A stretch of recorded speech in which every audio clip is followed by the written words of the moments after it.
完成上述嘅步驟之後咧，就可以登記翻相關嘅密碼同埋名稱咧，就進翻一個登入嘅。咁咧，相關嘅登入頁面咧就係咁樣嘅，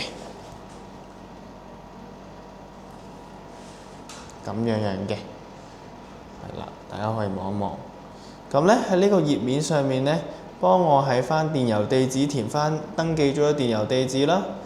名字同埋密碼填寫翻之後咧，就可以咧進入我哋見到嘅呢一個版面啦。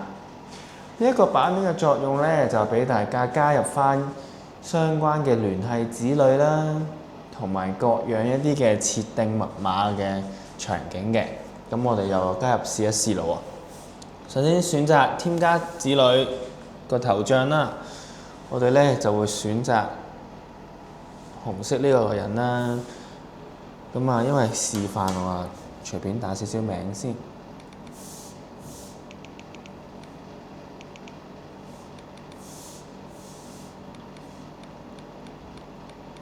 嗱，大家記住啊，如果你輸入密碼嘅時候咧，記住揀選翻一啲咧容易嘅密碼啊。好，完成咗之後咧，我哋就見到咧有一個頭像咧，有一個子女嘅系統嘅帳號就已經設定好喺呢度噶啦。我哋撳完成，完成之後，我哋就會進入應用程式，見到有唔同嘅版面出現啦。